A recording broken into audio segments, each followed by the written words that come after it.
Hey, everybody, welcome to another amazing show. I keep saying they're going to be amazing, but this time it is going to be amazing. Uh, going to have an amazing chat about cool stuff. And without any ado, I want to bring on our guest. Her name is Ankita. I'm really glad that she could join us here.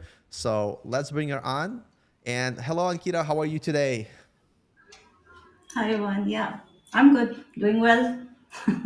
Nice. I want to say thank you for joining me. I know it's late in India for you. It's 9:30 p.m. I believe. So thank you for stopping by. And if somebody's wondering why is this episode an hour earlier in the States, it's because I want to make sure we find a good balanced time that works for everybody. But so happy to have you. And I love to see, women in tech. And I wish like there's more women in tech. And it's amazing because my daughter, she was like, Dad, like I'm thinking of doing this as a career path. Like, what should I do? What tips do you have for me? And I'm just like so excited. So I'm glad to have you on. I'm sure we'll have lots of questions for you. So before we start, can you introduce yourself and talk a little bit about like what you do now and how you got excited about web development? Yeah, sure. First of all, thank you so much, Paul, for giving me this opportunity to be on your stream. I always watch your stream as an audience, and now like I'm on your stream, so the feeling is really, really overwhelming. So yeah, and this will be like a very special stream for me because this is the first time I've ever been on stream. So yeah, I will always remember it. So I'm like scared, nervous, excited, all at the same time. So yeah, thank you so much for this. Uh, and basically, my name is Ankita, and I am also new to front end development process. And everybody else, my journey is also like I am grinding every day, learning something new. So basically, I like graduated uh, in the middle of 2014, and I had my first job in the early 2015 as a production support engineer in an MNC company.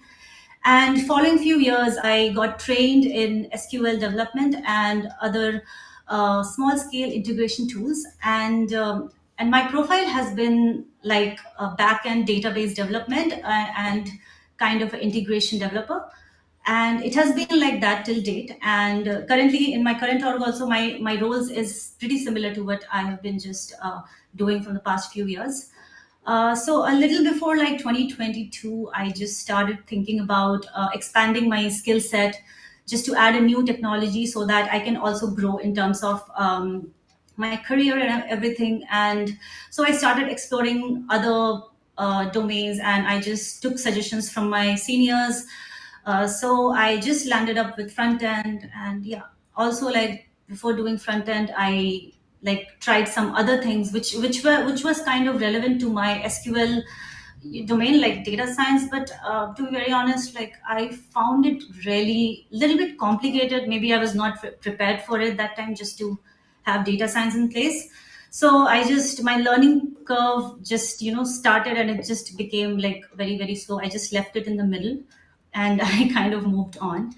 Uh, and then I just tried the second thing, which was front end, and which I found really, really interesting because building UIs is like it's really feels great. Like once you learn some really cool tricks and really cool libraries, and you kind of do it on your own. And nowadays, I think deployment is also like very easy. Like within one clicks, you can just deploy, host your website in those Netlify or Vercel.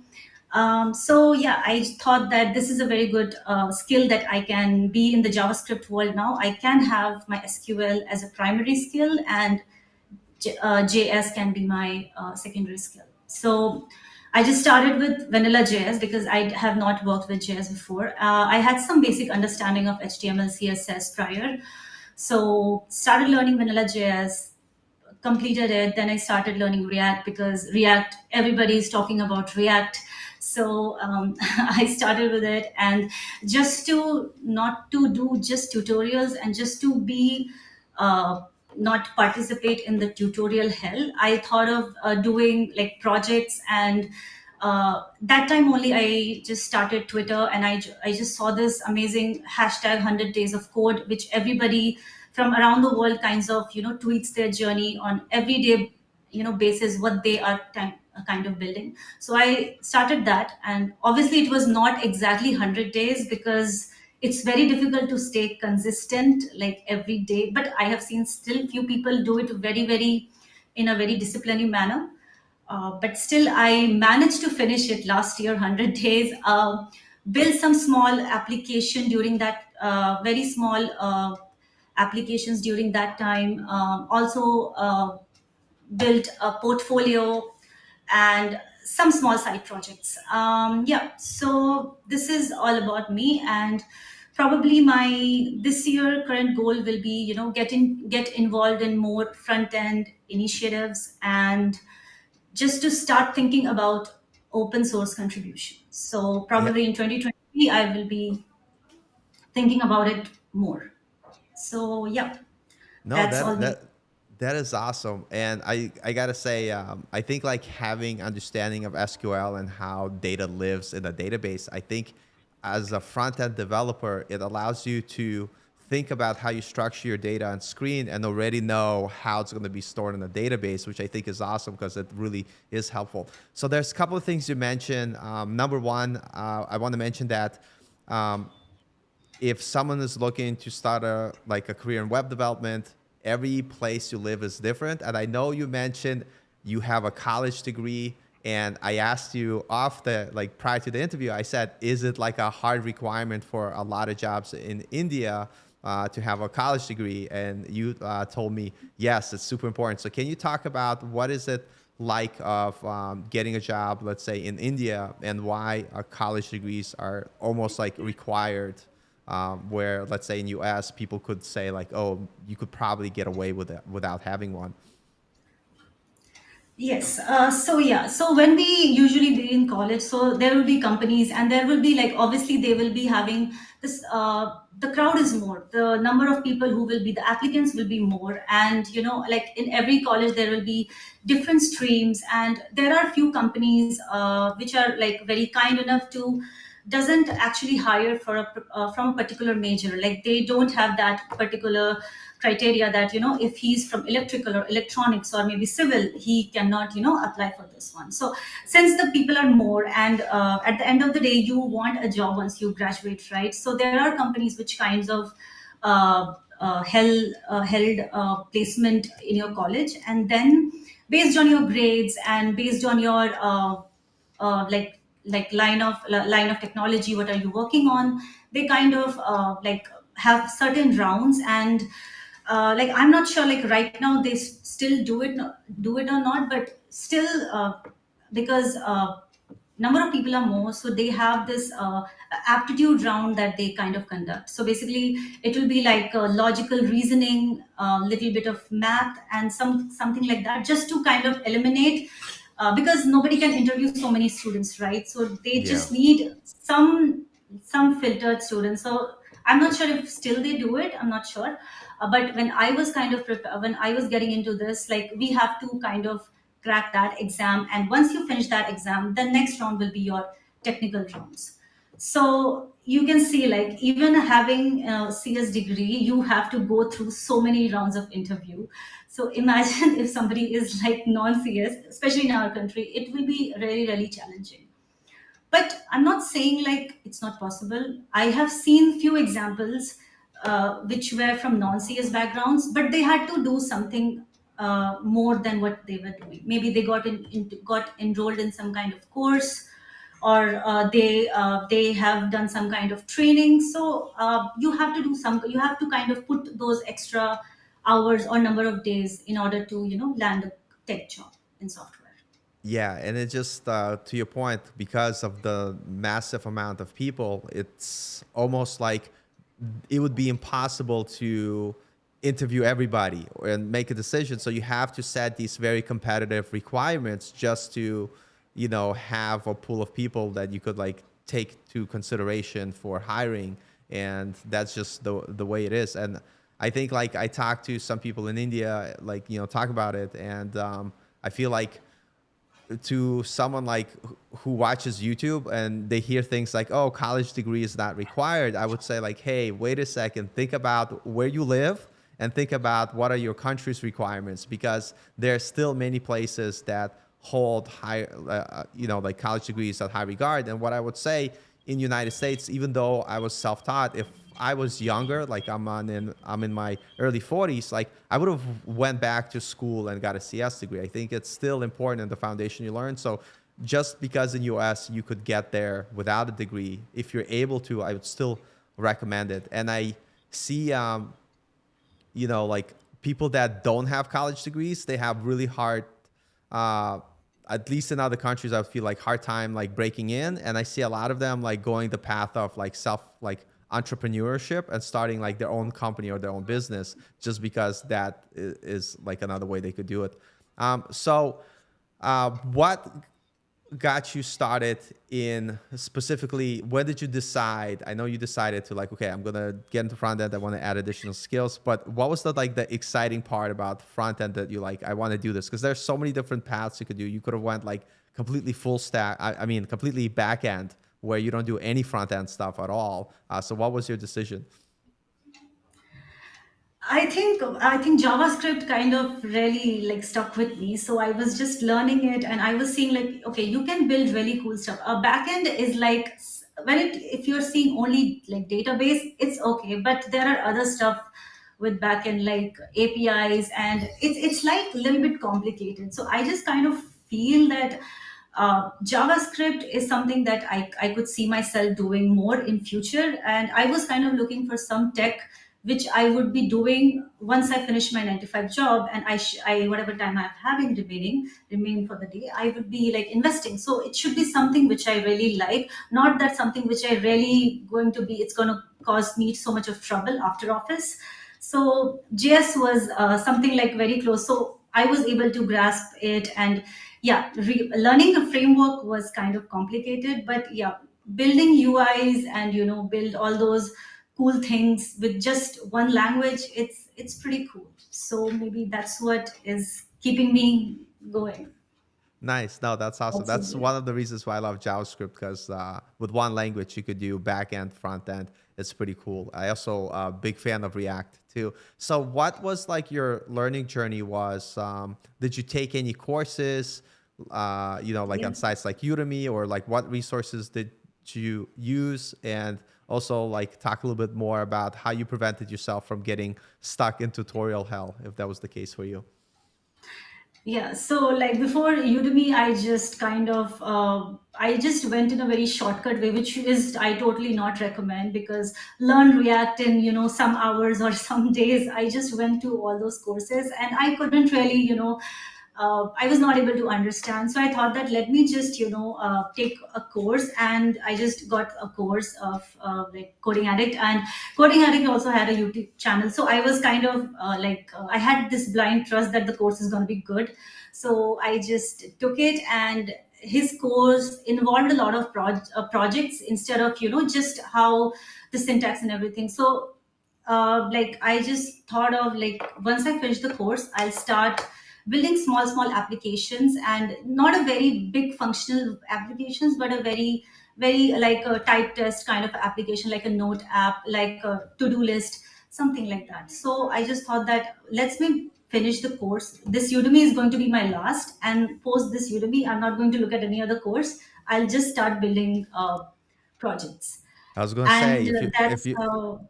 I didn't want to interrupt, but I was gonna say, if you're talking about John's courses, you better be nice. He's saying hello to you in the chat. Oh, hey John. We got it. It's like, hello, Yeah. Ankita and Paul. Yeah. Only good things. Only good things. I know. I know. Go ahead. Yeah, and I think one thing I should mention here, like from John's, like from the web dev power hour, which actually does not happen very often nowadays, but through that I actually came to know about your channel. So it's like, Try to make that yeah, comment bigger. He says, Ankita builds awesome projects. That's what John said. Nice. yeah, he's very nice. No, John is amazing.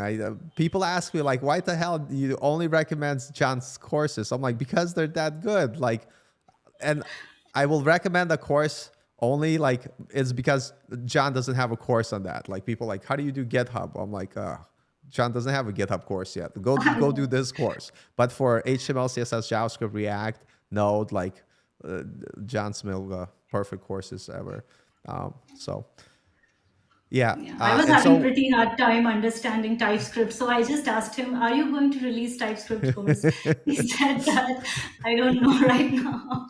he has a lot on his plate. He has a lot on his plate with Yeah, his yeah, newborn and everything going on. I don't even know how he gets yeah, any work done because he's always so busy yeah, with stuff exactly. that he has. So like it's awesome. But yeah, like I'm always like, are you gonna do Next.js course? Are you gonna do a TypeScript course, or what's next? What's next? And the crazy thing, like I like feel his pain because, and this is one of the reasons I don't have any courses, because stuff changes so frequently that it's a full-time job updating all your previous courses. And John always like has his courses up to date, so if anybody's wondering, but it takes a lot of effort for sure. So in your studying, like what tips would you say worked for you that you found like, okay, this is working, and what things maybe you've done that you were like, oh, this is not helping me improve my skills? Yeah, so I would say that if somebody who's just, starting with front end, so definitely like once you finish your regular courses, you should definitely kind of log like exactly what you're doing. So I found a very good way like in tweeting about it, because once you start tweeting about it, you will have that in your mind that you have to do something tomorrow. Maybe if you want to build a project, and if you keep sharing, there will be some people out of the blue, kind of very kind enough to kind of providing you feedback like, hey, you have designed this one, maybe you can make this like text box somewhere here and there. So these kind of feedbacks also kind of keeps you motivated. So I would say that the motivation is really really important, but you have to kind of like set some time for yourself, like if you're starting a new tech, you have to define a time like, okay, 2 months I'll just learn about it, and after that I'll not learn about it, I'll just start building the projects. And if you're extending those 2 months, that means no, that means you're procrastinating and you're not moving ahead. So some kind of deadlines you have to set for yourself. Yeah, that's a really good point, because I think I wasted 2 years of just being like, I need to take another course. I need to take another course. I don't feel ready to build something. And the truth is, you'll never feel ready to build something because you're never practicing it.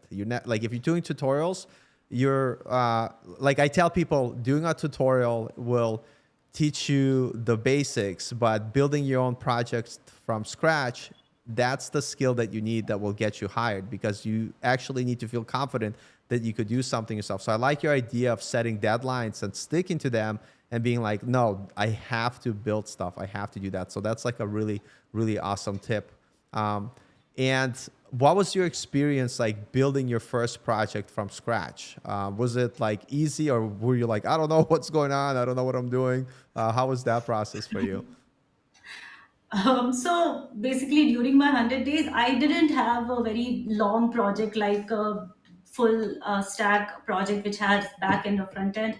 I just started building small applications which had basic CRUD functionalities, rendering some components. So the first project, which I would say portfolio project, and in order to finalize the design, I don't know how many portfolio projects I have like browsed and looked into, and till now I feel that I am not there yet. I'm always like kind of improvising, revamping it. But yes, it took a time. That's why whenever I build something, I just tweet about it so that it will be from the date you can kind of figure it out that how many days before you have actually tweeted, and how many days you are actually doing it. So you will be like, oh my god, 3 weeks over, I'm still on the first landing page.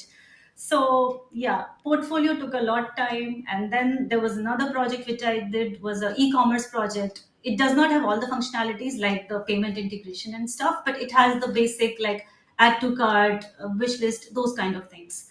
So yeah, so just kind of, even I also procrastinated in between. So I have to be very honest, it's not like just I finished it in like 2 weeks. No, not a chance. Like in between I also took break, I also forgot about it. So yeah, but you have to be in that momentum that you have to keep coming back, and you have to kind of improvise.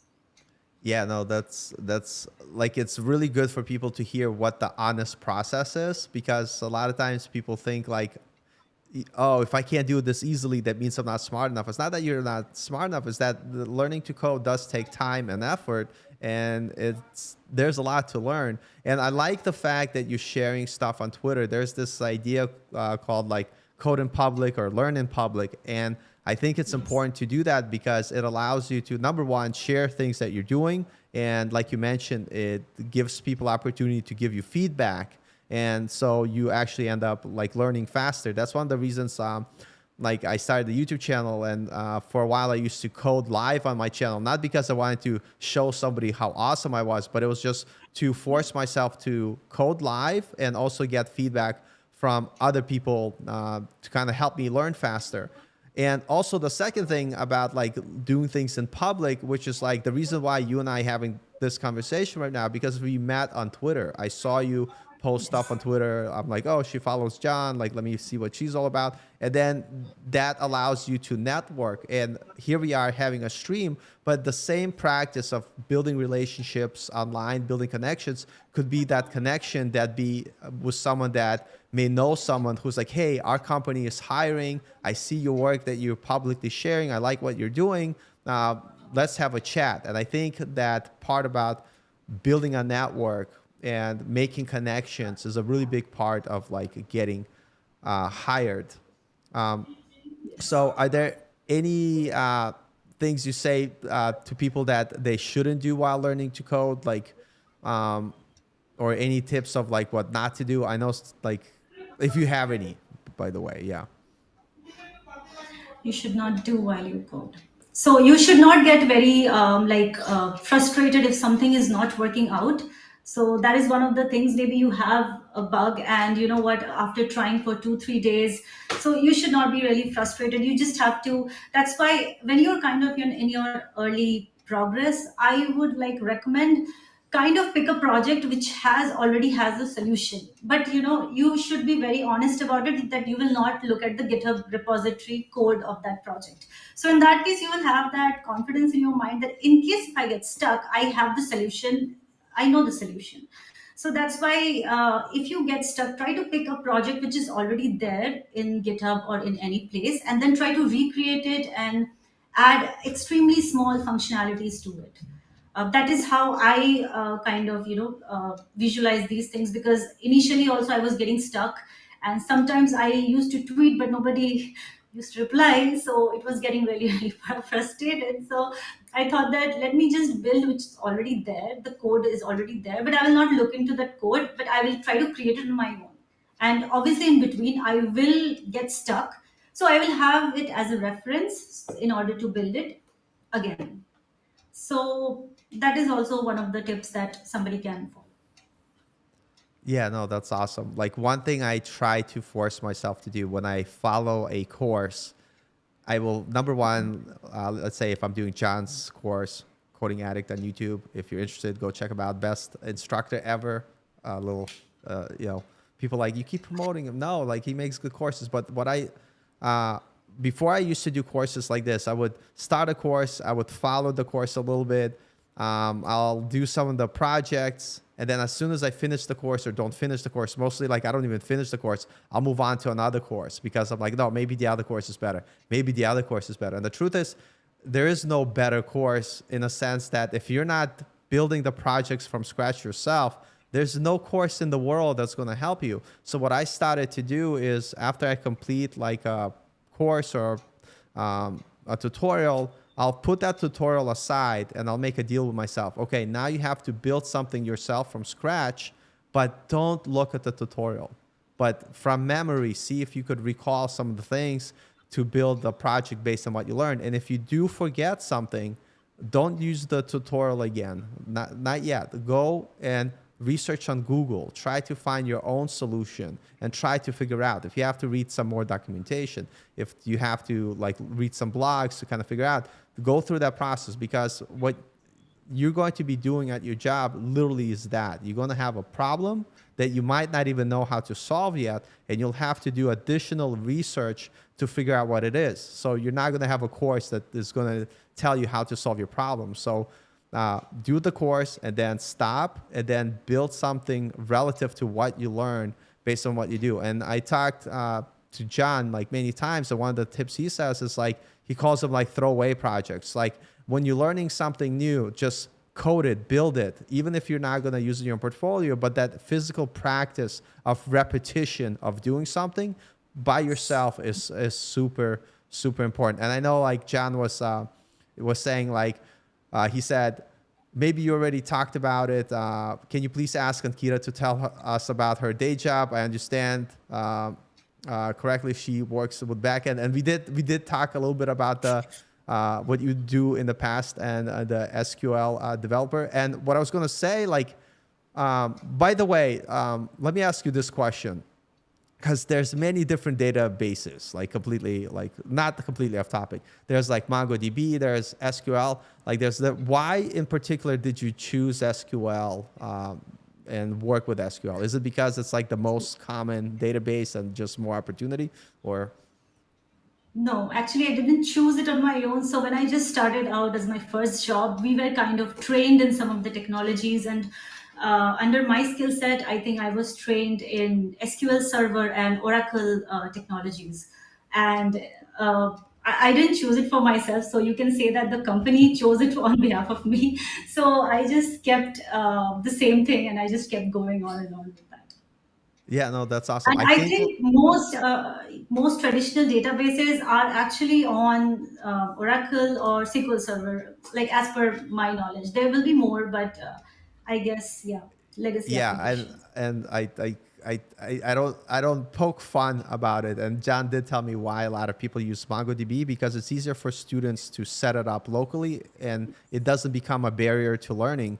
But when all the 4 jobs that I had in development, all of them use SQL type of databases. So for people who, even if you're doing front end, if you're thinking of one day doing full stack, I say maybe you don't have to be an SQL expert, but you should learn the basics of like what it is, Yes.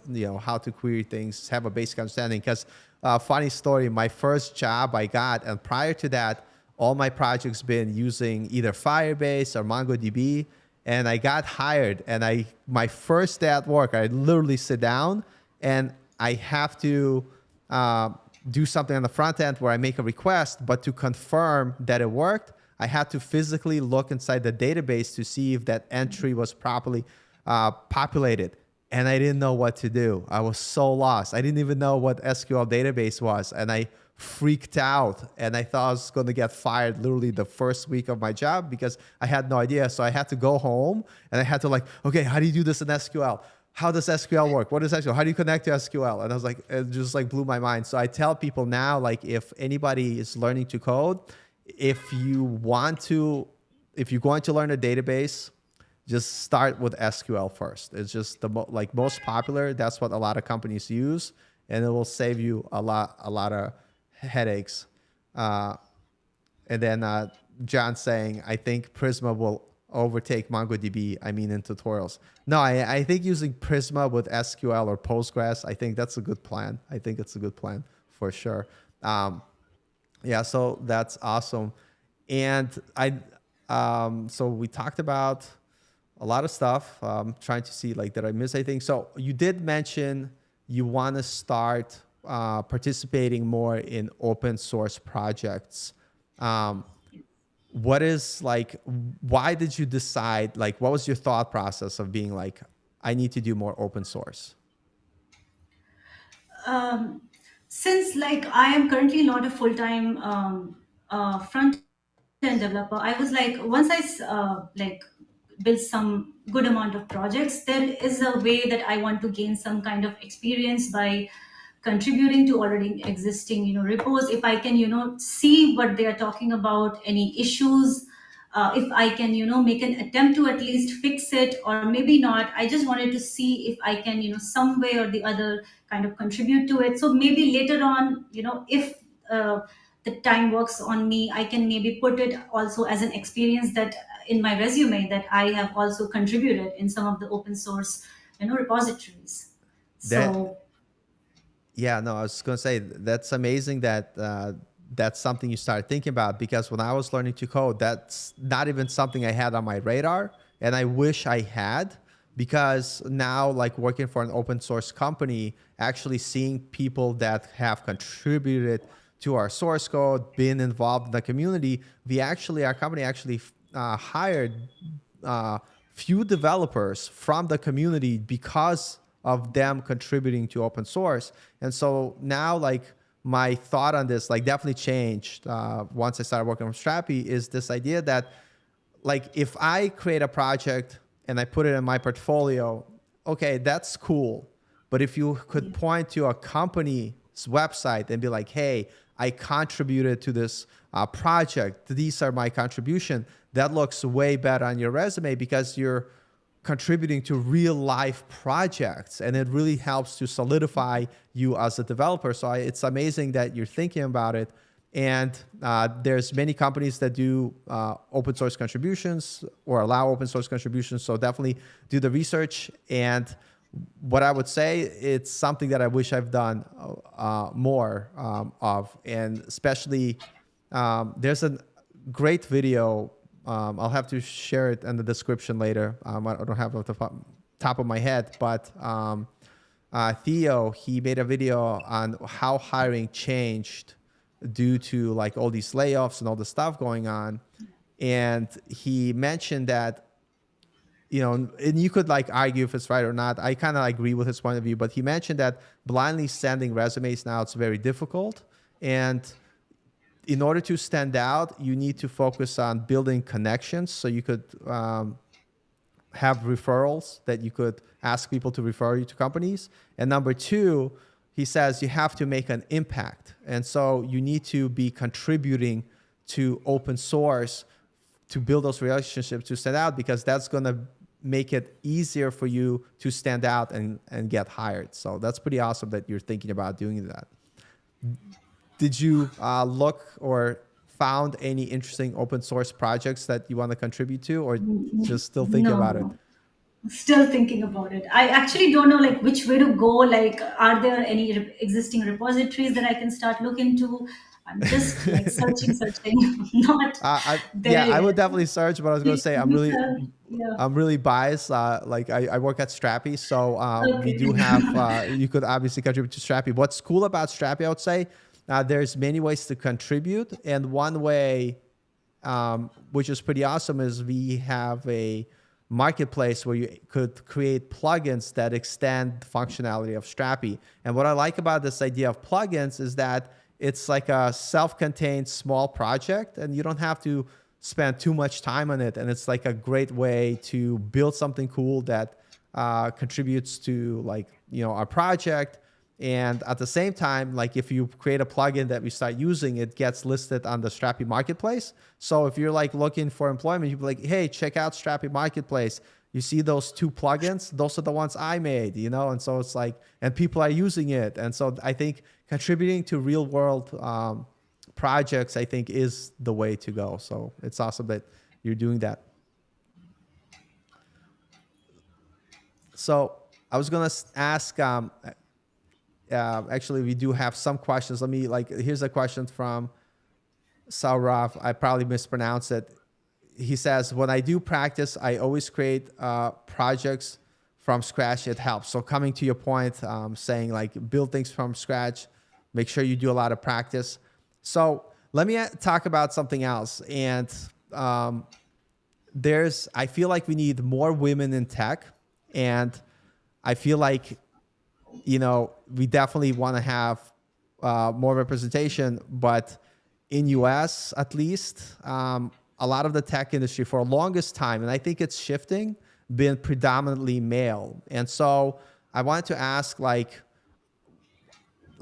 from your experience, because I, like, obviously I can't speak about it. I'm like, you know, like I don't, like I'm privileged being a man, and in my country being white man, that's like insane. So I'm very thankful and lucky for all the opportunities I have. But like from your experience, it's like, what are the challenges, if there are any? Like, I'm just gonna pose that question as like that. And how do you navigate that? Like trying to break into, like, you know, like the tech industry.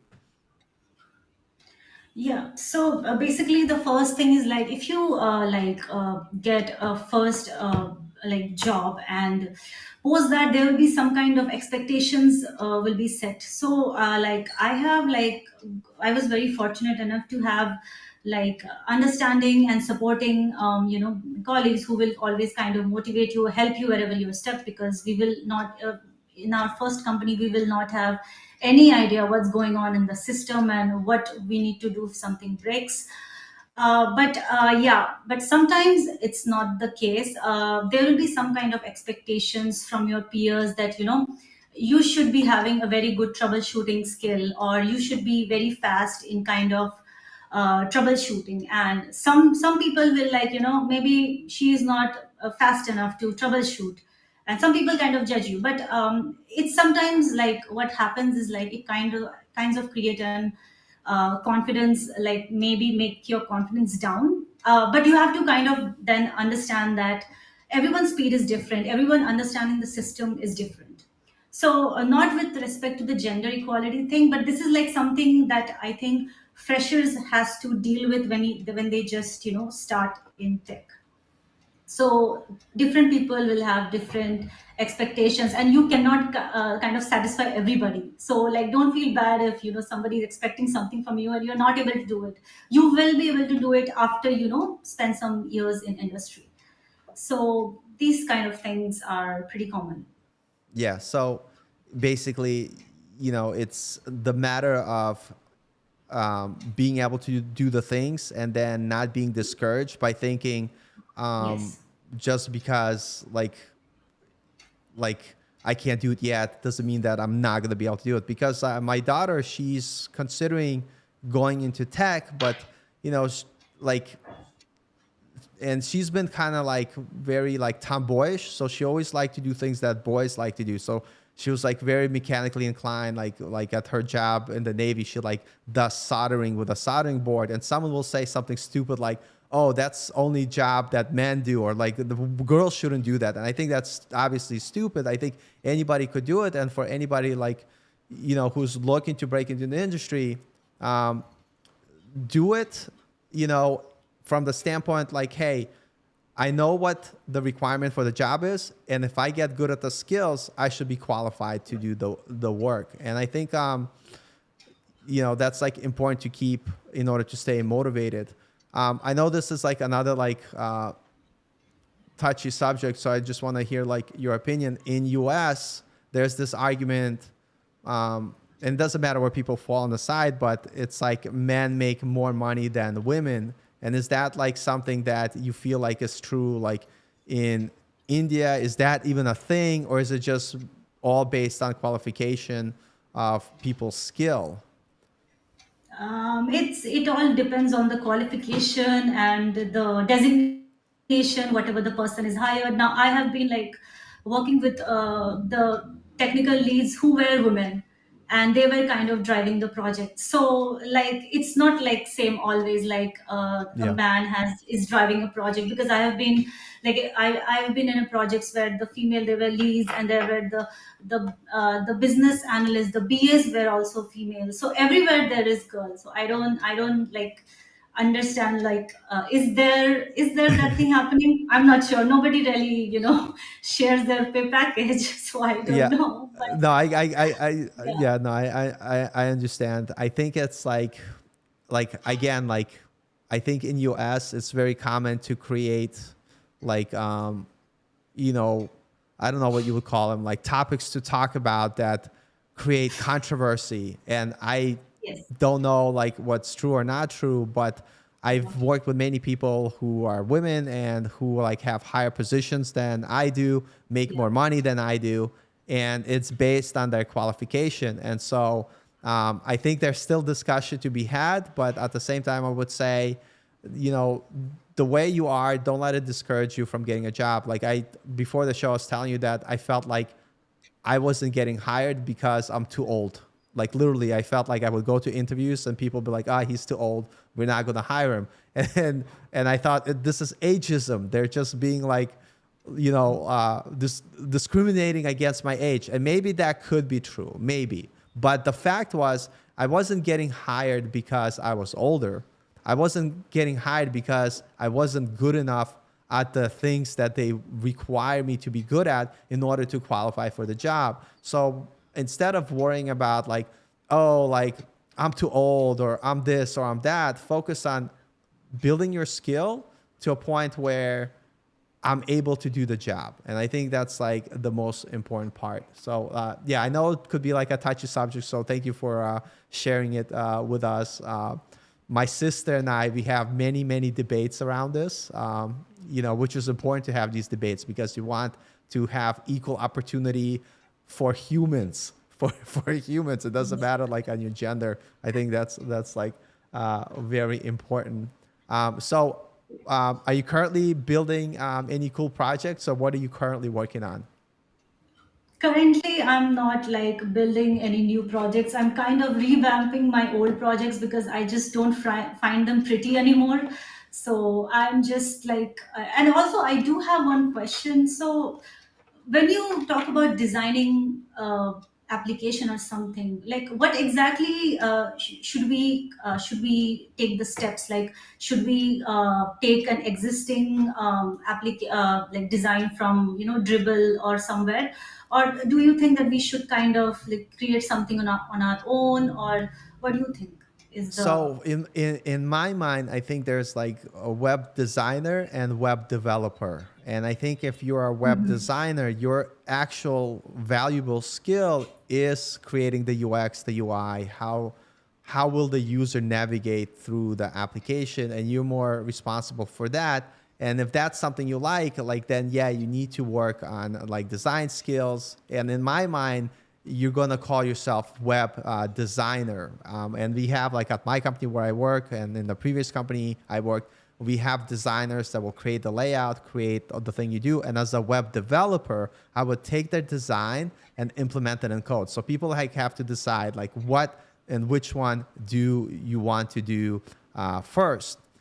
With that being said, if you're looking to be a web developer, I think the better use of your time is finding existing designs and learning how to convert them into code and try to be as pixel perfect as you can. Because working as a web developer, someone will give you the mockup and say, we need to have this in code, and they will literally expect you to make it pixel perfect. Not like, oh, is it kind of close enough, but they'll be like, no, it has to be exactly to the pixel. So practicing that stuff, taking existing designs is something I recommend. And that way you're focusing on the most important part, which is the actual coding with JavaScript, than messing around and like, Figma or whatever, trying to create a pretty design. And as developers, I feel like that's not the main use of our time. So if I do that, like I'm literally not organizing my time accordingly. But with that being said, like, it's okay to like, if you're building your personal website and you're like, I want it to look like this, like it's fine to do that. Just like in my mind,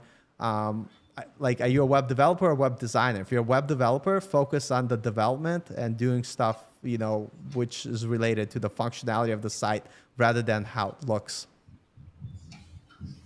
And what if, like, if somebody is like, like, this is like a hypothetical situation. If somebody wants to, like, like do a hackathon and he wants to, present that project or showcase that project, and what do you think would be the good option, like, to speed up something? So for me, like like regardless if you use Bootstrap or Tailwind, I would use Tailwind because it already out of the box looks very pretty, and so you could very quickly put something together. Another thing, like there's plenty of free themes out there or other people's designs, so you could go ahead and create, just use their design rather than creating yourself. What I'm saying is that you should definitely know CSS and HTML, and you should definitely be able to write CSS to whatever design you want. I'm just saying that instead of coming up with a design, like you could see what's on the internet, and even if you don't copy it completely, use it as a template or something that kind of, I can't think right now, like the word inspiration, and then create your own design based on what you see. But what I'm saying is like, you don't have to create it from scratch in Figma first and then trying to convert it to HTML or CSS, because I found that in my case, like there's so much things you could learn and you can't learn everything. So I think people should have basic understanding of like UX UI, like just general concepts. But as a web developer, you should be focusing on code implementation. What do you do with JavaScript? What's the functionality of your code? How do you make the API calls? Like how do you deal with like errors in your code, like testing your code. To me as a developer, that's more important. So, and maybe I'm biased, and that's why I just use Tailwind for everything and don't bother like trying to create my own designs. I don't know if that was a helpful answer, but that's been my opinion. Yeah, yeah. I mean, I have seen like Tailwind itself is a big thing to cover, and I just pretty kind of feel like, oh my God, again, I have to learn a new framework for CSS. Then I just get really, really bored, and I was like, okay, I'll write it in vanilla CSS, but that is not kind of helping me out right now because designs are not that much appealing to me. So, yeah, that's why I asked this question that what will be the go to approach? Yeah, no, if definitely, if you don't know, I just want to say for anybody watching, if you don't know CSS, you need to know CSS. You need to be able to, there's a website called, and there's many other websites, but there's a website called Front End Mentors, I believe. And they basically show you mock-ups of different projects, and they'll say this is a junior level project, this is a mid-level project. You should be able to recreate that project with CSS. Like you should be able to implement designs rather than creating designs. So that's super duper important. But once you understand CSS and you want to speed up your time, learn Tailwind or Bootstrap. Bootstrap is still popular. A lot of people hate on it. It's still good. Pick one or whatever, and then focus more on the actual development and functionality of your code and building more complex projects. Um, because one common mistake I see is people will create a basic website and they'll focus more on HTML and CSS. Yeah, it looks pretty, it's nice, but if you look under the hood, the functionality of the website, it's like the same thing. It's always my basic blog, and it's like 10 of those websites that they have in their portfolio. And it's like, no, with every project that you build, you want to take it slightly to the next level and do more complex stuff within JavaScript.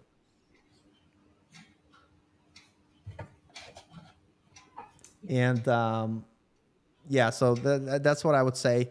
Kind of lost my track a little bit. I know I had like a question. We talked about projects. We talked about uh, what you're working on, and let me like cheat and let me look at the comments, because why not? A lot of people are asking, where can they find you on Twitter?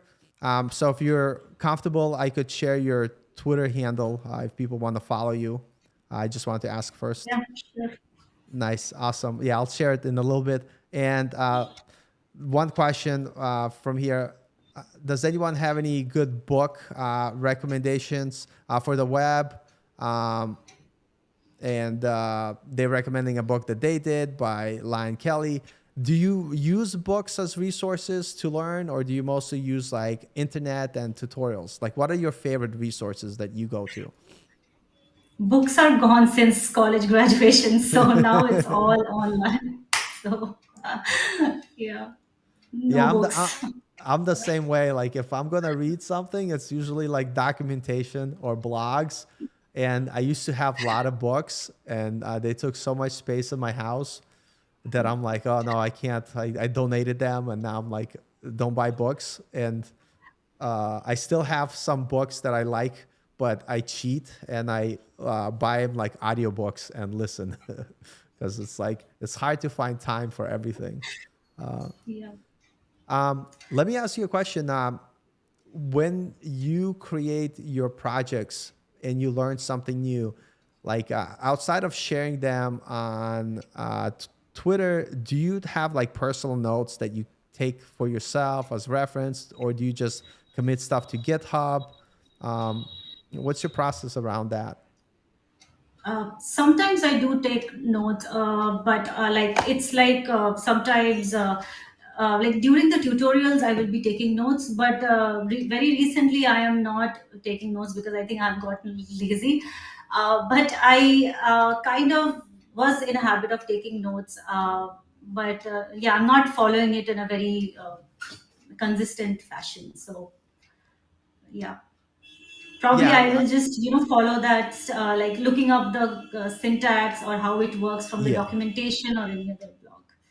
Yeah, no, that's like I'm in the same boat. Like instead of taking notes, like I know like if I build a project, like I'm gonna push it to GitHub. And if I forget something, I could always go to GitHub and look at my code. Yeah, And that's been like kind of like yeah. my notes. Um, yeah, so like no, that's good because a lot of people ask me like, how do you decide? Do you take like notes? Do you like keep track of things that you learn? And so for me, what I do is I put the projects on GitHub and I have to reference them. I will go ahead and look at the code. And another thing I started doing, like this is like my theory on notes. If you're gonna take notes for yourself, make them public. Like so, there's another purpose for it, and share it with others. So I started a little like a blog called like it's called like coding in public, and I don't even care if people look at it, but it's more of like, hey, I did this. This was like kind of cool. Let me save it. So I think if you are taking notes, take that extra step and um, put it into like a blog post that you could show on Twitter or on LinkedIn to show people that you're involved in the field and doing stuff.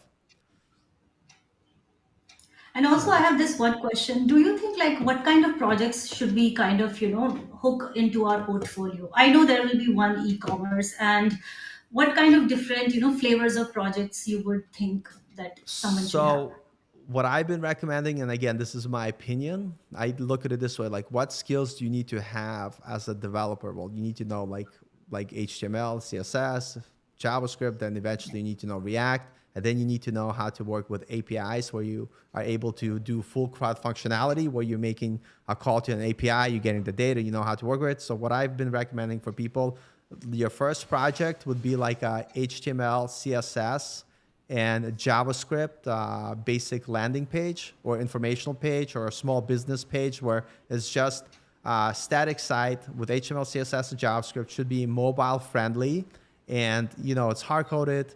All the data is there, so you showing the skill that you know HTML, CSS, and JavaScript. Then what I would do is I would take that same project and then I would convert it to use a framework like React. And then I would add maybe a blog section. So now you're like, okay, I know how to do HTML, CSS, and JavaScript, but check this out. I could now take it and convert it to React because I'm familiar with the React framework. And you could add, blog section, and you could be pulling those blogs from an API. So or any API that you like. And this is why I like Strappy because it allows you to create an API really, really quickly for your project. So now you have two projects. You have your basic HTML, CSS, JavaScript. Your second project is like, oh, hey, I know React framework now, and I know how to get basic data from an API.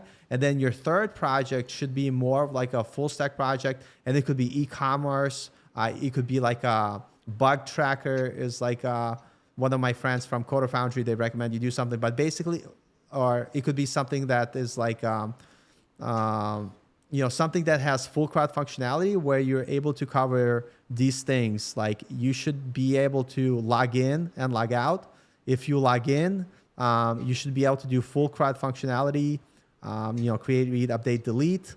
And you should have this kind of idea of roles that if I'm a logged in user, I only see my things that I'm the owner of. And those are the only things I could change.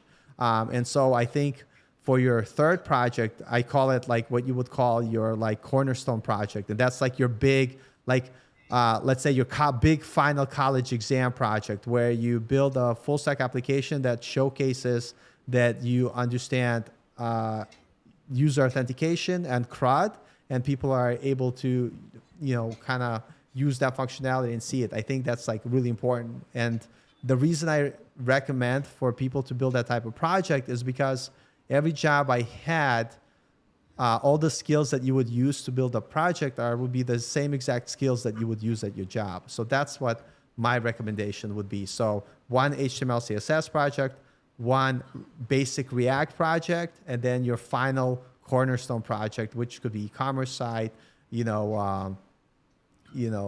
bug tracker site where you have authentication and crowd functionality. Yeah. And do you suggest TypeScript also should be there if it Um, is? Nowadays, my opinion is changing. Now I suggest TypeScript. So I would say like this, like what I've been recommending to people now is learn HTML, CSS, learn JavaScript, learn React, learn how to work with GitHub and Git. After you build your React project and learn Next.js, but if you're going to learn Next.js, learn it with TypeScript together. Okay.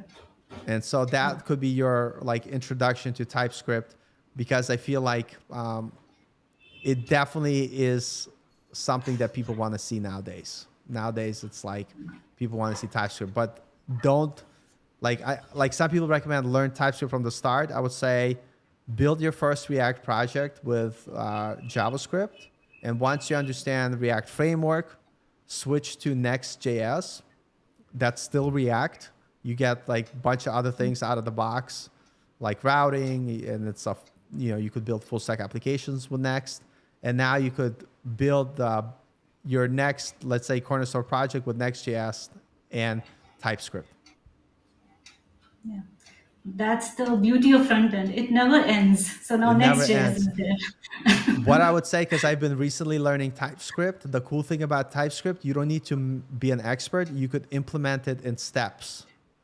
You know, like, so Yeah. you don't have to like do your full application in TypeScript. Like for me, like right now, like literally when I'm doing my TypeScript, I'm just focusing on creating interfaces with TypeScript. So I have my types, and that's the only thing I'm focusing. And once I get comfortable with that, I'll be like, okay, now let me figure out what another thing I could do with TypeScript, and kind of do it in steps.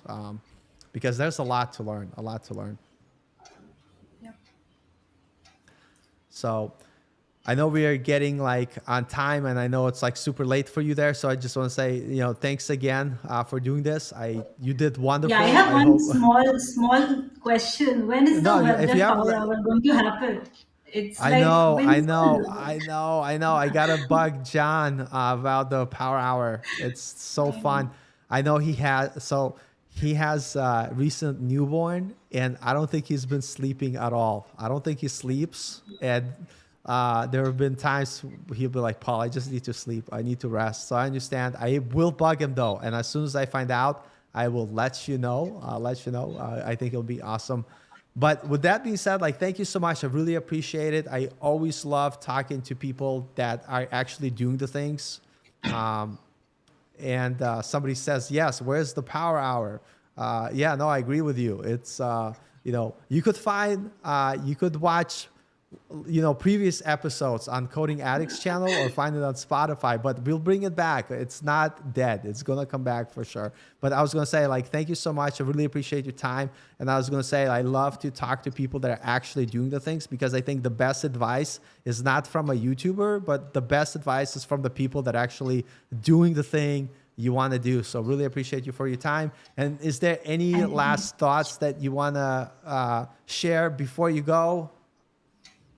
Yeah, this experience has been really, really wholesome. So thank you so much, Paul, for giving me this forum to come and just talk No, about it. you Yeah. were awesome. I had such a fun time chatting with you. And anytime, like whenever like you have updates and you want to come on and chat with us again, I always looking for guests, because it just makes my streams way more fun. So you're always welcome back. And with that being said, thank you everybody so much. Have a great rest of the weekend. Thank you, Ankita, and Thank you everybody in the all. chat. We love you all. So thank you for keeping us, you know, comfy together. And have a great one, everyone. Bye.